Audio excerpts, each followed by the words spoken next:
Chương trình được dựa theo format của đài truyền hình Kansai TV Nhật Bản. Chương trình với sự tài trợ của nhãn hàng UBC TV, đỉnh cao công nghệ Smart TV.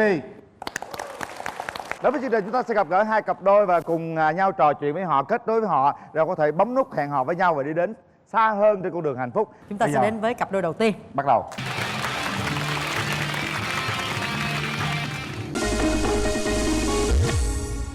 Rồi em biết cả, em nhìn lá quốc kỳ là em biết 90% em đoán lá quốc kỳ đó thuộc nước nào. Nhìn các tường biết là như thế nào không? Chị Kết Tường rất là xinh đẹp. Mời bạn nữ ra sân khấu.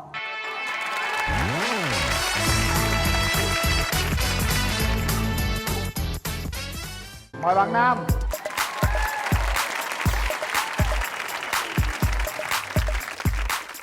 Mời bạn nữ giới thiệu về mình trước. Dạ, em tên là Nguyễn Thị Anh Thư, hiện giờ 36 tuổi. Em làm nhân viên văn phòng chị. Em đang làm việc và sinh sống tại Bình Dương.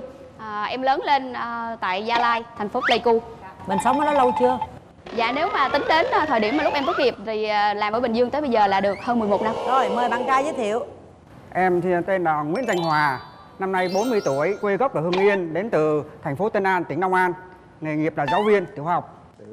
Hiện tại là em đang dạy ở đâu? Em đang dạy học ở huyện Thủ Thừa, tỉnh Long An ạ. Chà, rồi cũng hơi xa nha. Cũng không xa mấy đâu. Bình Dương thì cách thành phố Hồ Chí Minh khoảng 30-40 cây, Thủ Thừa cũng cách 30-40 cây, tổng cộng gần 100 cây. 30 anh cộng 6 thôi, anh Quốc lên tới 100. Đâu có 40 mấy đó, tính ra là chỗ anh này tới thành phố Hồ Chí Minh phải 40 mấy cây. Rồi bây giờ vậy bạn trai nói thử coi, giả tỷ như mình quen bạn gái thì bao lâu mình hẹn hò nhau được một lần? Cuối tuần là em lên em gặp tại em nghỉ thứ bảy chủ nhật không à. Cái vấn đề đi lại thì không có khó khăn gì em. Đúng rồi. Em đi sai liên tục á. Cuối tuần là cứ dành thời gian là xách xe đi chơi, đi tới Phú Quốc, rồi đi từ Long An tới Đà Lạt, đi Nha Trang chơi suốt. Đi xe máy về luôn. Đi chơi xe máy đi một mình không à. Quá dữ luôn. Bây giờ Bình Dương là gì đâu, Không có gì. không có cửa gì đúng không? Dạ. Là lên thứ bảy chủ nhật luôn. Đúng rồi. Thứ bảy chủ nhật luôn, nếu mà bạn gái chấp nhận chứa nên em ở luôn suốt. Được không em? Ít nhất là mỗi tuần mình cũng được gặp nhau một lần. Không cần chứa thầy cứ ở gần đó luôn cũng được.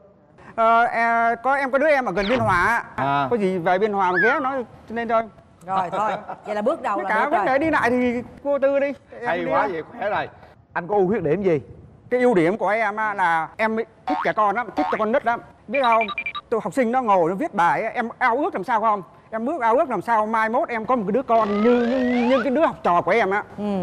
Vậy là dễ thôi mà. Cha. Có vợ là có con thôi mà. Dạ. Có được không? Được. Sao được?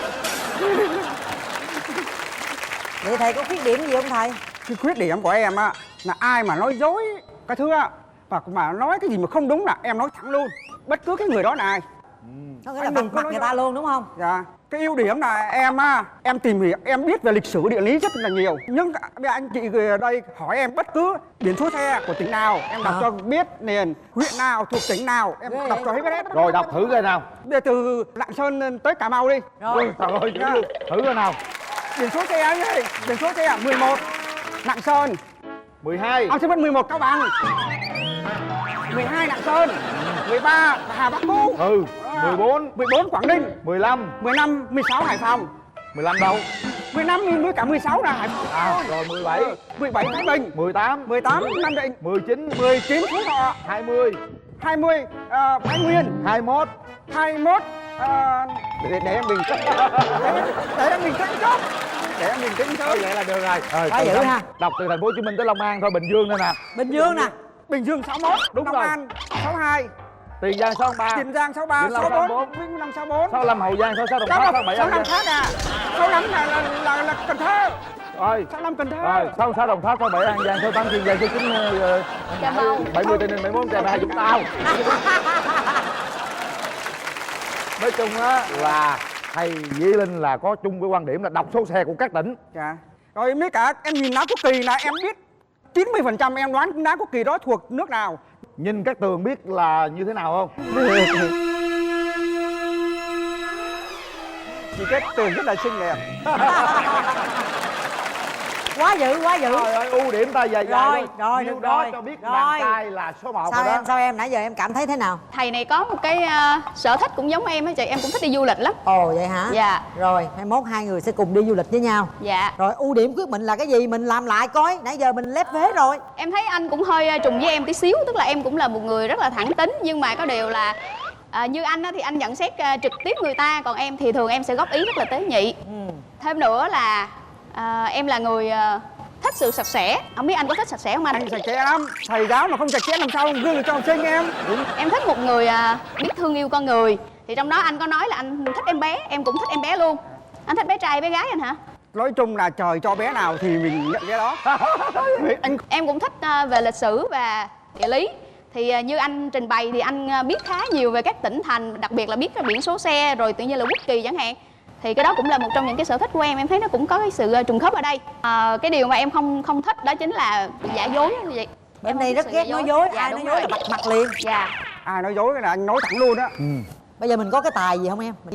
Em thì có khả năng hát chị, có khả Hát bài năng đi kể em. chuyện. Rồi, bây giờ mình làm gì đó, mình biểu diễn, muốn làm gì cũng được. Dạ. Rồi.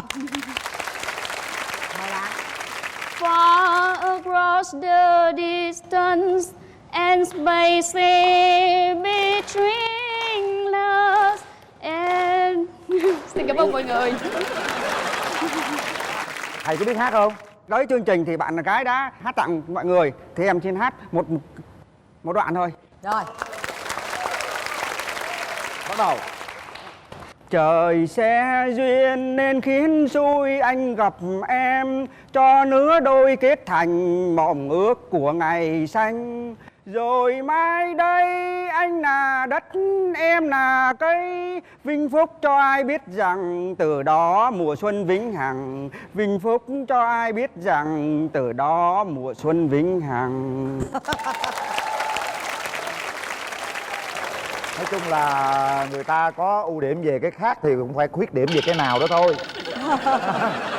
Mình trải qua tình trường như thế nào rồi? Thì em nghe nhiều người nói là nhiều người thương em, nhiều người thích em lắm, nhưng em không biết, tại vì họ thương thường họ hay giấu hay sao nhá. Thì em chỉ biết được là ví dụ như bạn bè thích em thì thông thường hay mượn vở em hoặc là mượn sách của em á, rồi hay viết trong những cái lá thư á, cái đính kèm trong sách, sau khi đó trả lại cho em, nhưng mà không có ký tên, không ghi ra, thành ra em cũng biết ai thích em. Rồi cuối cùng tới giờ mình có mảnh tình nào chưa? Dạ chưa chị. Trời đất ơi, 30 mấy cái xuân xanh rồi. Rồi vậy là cũng chưa có nụ hôn nào hết, đúng không? Dạ. Thầy sao thầy? Là em cũng trải qua một cuộc hôn nhân rồi.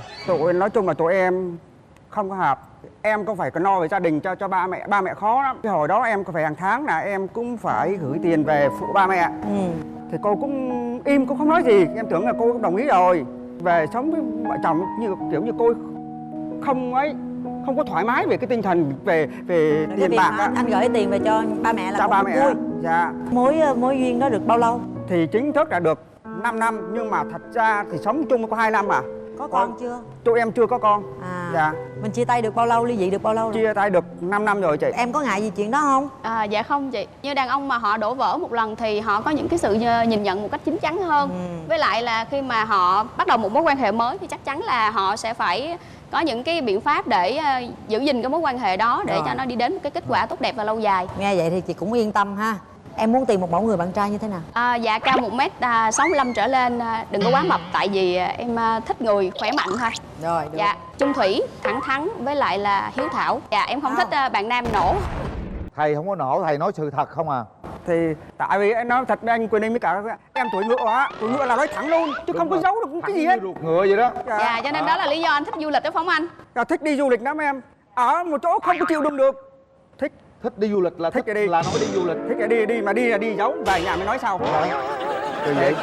Tại vì nhiều đi gia đình sợ có sự cái gì xảy ra á. Nhưng mà em đi là chắc thần phụ trời phù hộ cái gì á, em rất là an toàn, không có bị sao hết, không có bể bánh xe. Em đi từ Đà Lạt mà về Nha Trang mà đi cái đèo Khánh Lê dài 3 cây số đó, mà em mỗi mình em đi cái xe máy xe quay đó, còn mấy người kia người ta cũng đi phượt mà người ta đi xe phân phối lớn không à, mà em đi không có bị sao hết. Rồi chúc thầy mai mốt đi trong những chuyến đi phượt của thầy là 2 người chứ không còn một mình lẻ loi nữa nha. Dạ. Rồi bây giờ thầy Rồi. muốn tìm mẫu người bạn gái như thế nào? Nói chung là dễ nhìn là được rồi. Tính cách là nói chung là biết dung hòa mối quan hệ nội ngoại, biết thông cảm chia sẻ. Vấn đề giờ anh còn gửi tiền về cho ba mẹ không?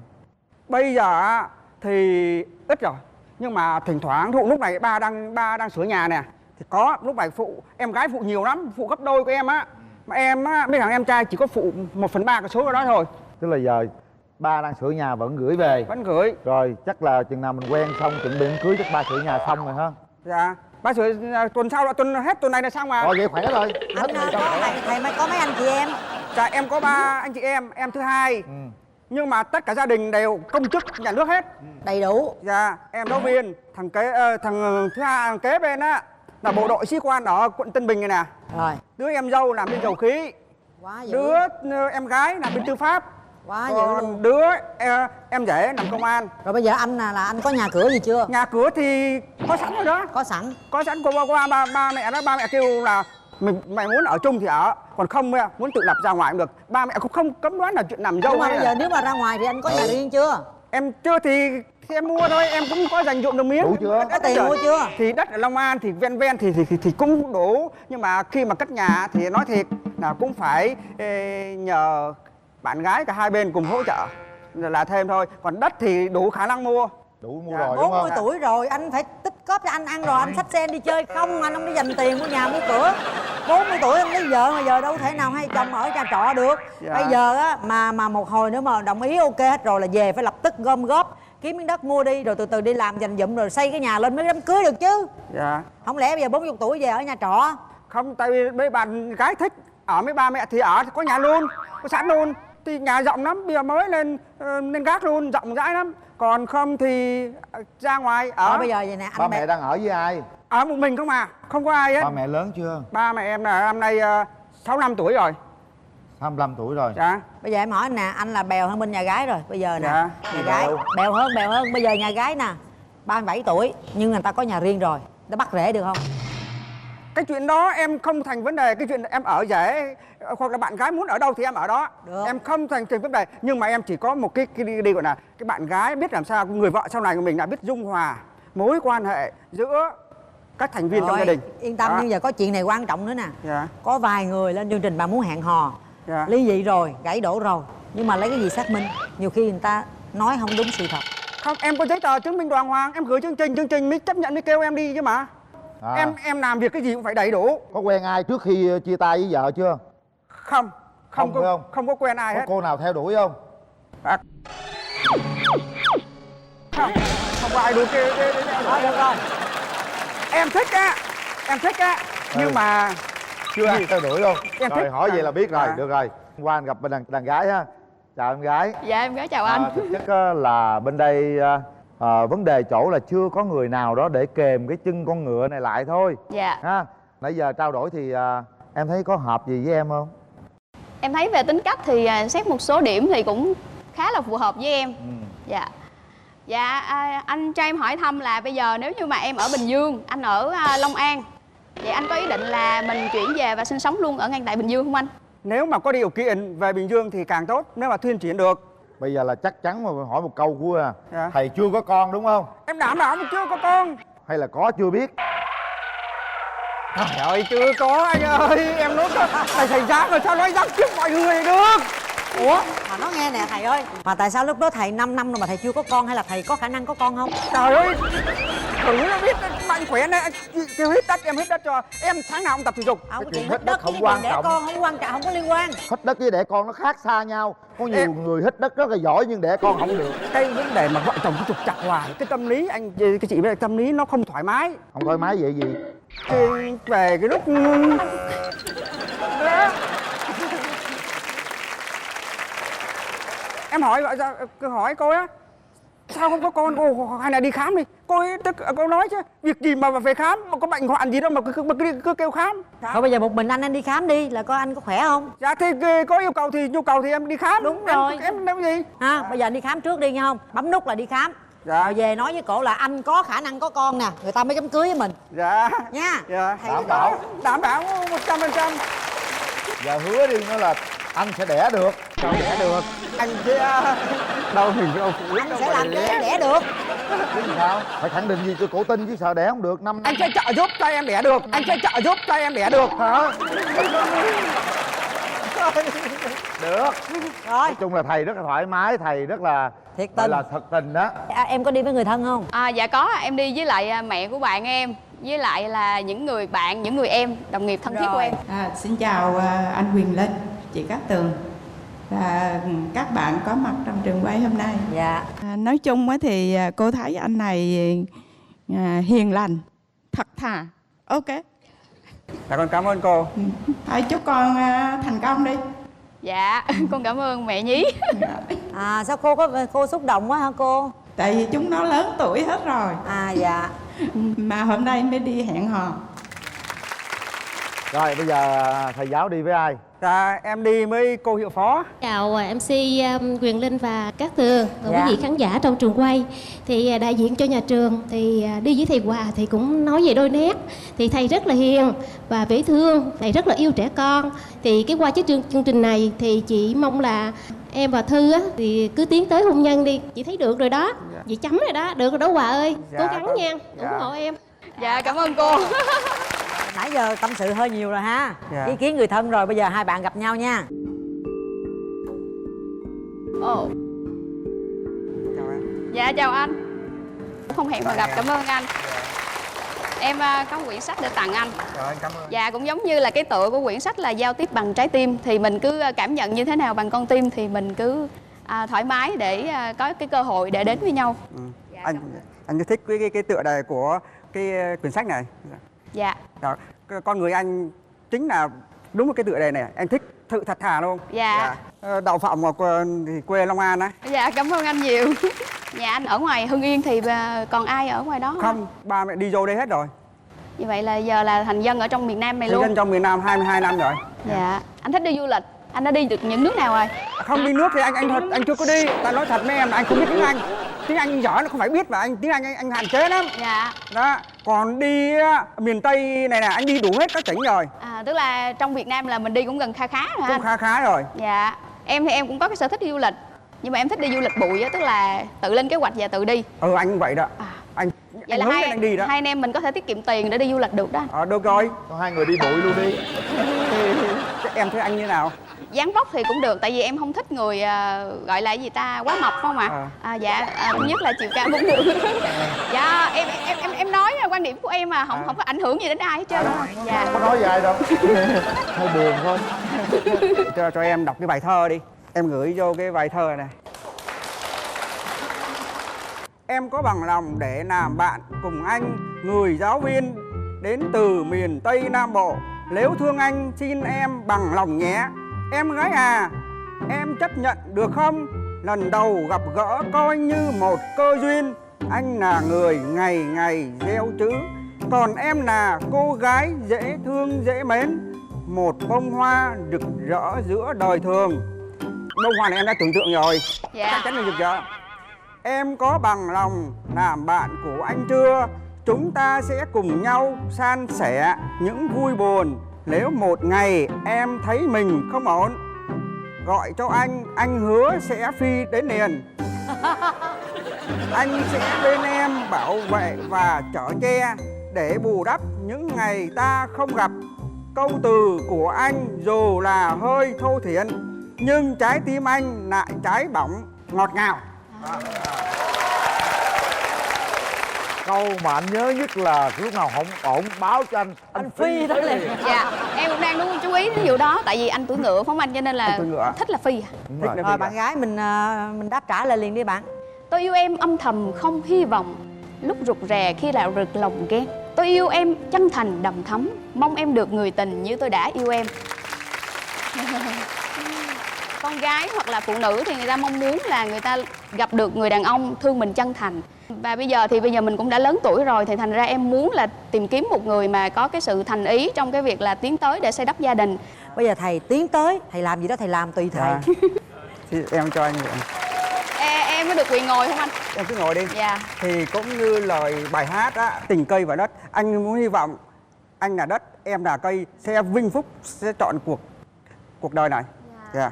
Mình mong muốn điều gì? Mình nhận xét cổ sao? Nói cô gái có gương mặt rất là Thư có gương mặt rất là phúc hậu. Dạ. Dạ. Giọng nói rất là ngọt ngào dễ nghe. Nói chung là phù hợp với cái tiêu chuẩn cái bạn gái mà em cần tìm bấy lâu. Rồi ok, ngồi xuống đây anh. Bấm nút là các bạn trao duyên với nhau, có yêu thương với nhau, có sự rung động với nhau thì chúng ta mới có một cái tương lai tốt đẹp. Chuẩn bị. 1 2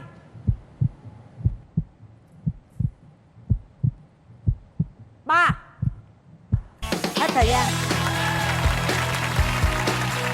Chúc mừng thầy giáo. Nắm tay nhau đi thầy cô ơi. Đó. Mối tình đầu đó chưa hung bao giờ. Không được không? Không được cho anh. Hả? Không được không? Giờ này Được không? Chắc không? chắc. Rồi bắt đầu với thầy. Anh xin phép nha. Dạ. Lâu lâu chút. Chào thầy.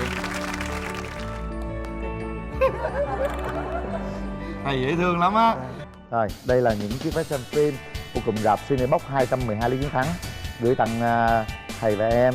Gửi tặng hai bạn nước xịt thơm miệng thảo dược Relax. Phần quà dành cho hai bạn là một phiếu mua hàng thời trang cao cấp dành cho cặp đôi từ hệ thống thương hiệu thời trang Couple TX trên toàn quốc.